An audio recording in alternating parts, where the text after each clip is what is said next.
Welcome to this calculus exploration. Today we will look at the integral of x to the power x.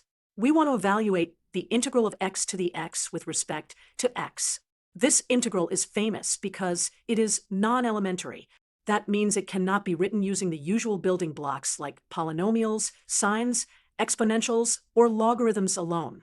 Instead, we will build an answer using an infinite series and also see a beautiful definite integral result nicknamed Sophomore's dream. First, a quick domain note. We will work with x greater than 0 so that the natural log of x exists. Now, the key rewrite. We express x to the x as e to the power x times natural log of x. In symbols, x to the x equals e to the power of x times natural log of x. So our integral becomes the integral of e to the power x natural log x with respect to x. To move forward, we will expand the exponential using its power series. The series for e to the u is 1 plus u squared over 2 factorial plus u cubed over 3 factorial, and so on. This equals the sum from n equals 0 to infinity of u to the n over n factorial. Now, let u equal x times natural log x. Then e to the x natural log x equals the sum from n equals 0 to infinity of x times natural log x to the n over n factorial. So our integral becomes the sum of integrals, which we can integrate term by term. The heart of the computation is the integral j sub n of x equals the integral of x to the n times natural log x to the n. We will first look at small n to see the pattern. For n equals 1. J1 equals the integral of x times natural log x.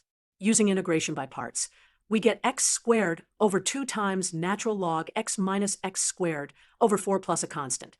Next, n equals 2. J2 equals the integral of x squared times natural log x squared. Integration by parts again gives x cubed over 3 times natural log x squared minus 2/9 x cubed times natural log x plus 2 over 27 x cubed plus a constant. You see the pattern? We get a polynomial in natural log x multiplied by x to the n plus 1 with denominators that are powers of n plus 1. This generalizes to a compact summation. The general pattern can be written as a finite sum. J sub n of x equals x to the n plus 1 times the sum from k equals 0 to n of open parenthesis negative 1 close parenthesis to the k times n factorial times natural log x to the n minus k divided by open parenthesis n minus k close parenthesis factorial times n plus 1 to the k plus 1 plus a constant. Putting this back into our series, we obtain the antiderivative as an infinite sum of these polynomials. The integral of x to the x with respect to x equals the sum from n equals 0 to infinity of 1 over n factorial times j sub n of x.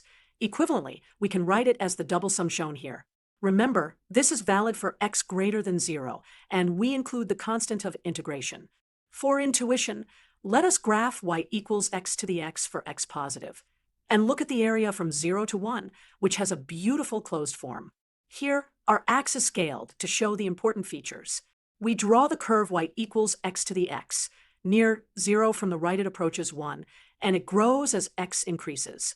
Now, we shade the area from x equals 0 to x equals 1 under the curve. A remarkable identity called Sophomore's dream says that the integral from 0 to 1 of x to the x equals the alternating sum from n equals 1 to infinity of negative 1 to the n minus 1 over n to the n. We will compute a few partial sums to see the convergence. Let us compute partial sums for this series. With n equals 1, the sum is 1. With n equals 2, the sum is 1 minus 1/4, which is 0.75. With n equals 3, add 1 over 27 to get approximately 0.7870. With n equals 4, subtract 1 over 256 to get approximately 0.7836. The series converges to about 0.78343. This matches the area under the curve from 0 to 1. To summarize, the antiderivative of x to the x is non-elementary. We rewrote x to the x as e to the x log x and expanded using the exponential series, integrating term by term. The building block integral is x to the n plus 1 times a polynomial in natural log x with a compact finite sum formula. The definite integral from 0 to 1 equals the alternating sum of 1 over n to the n, a lovely result called Sophomore's dream. These techniques show how series can unlock integrals beyond elementary methods.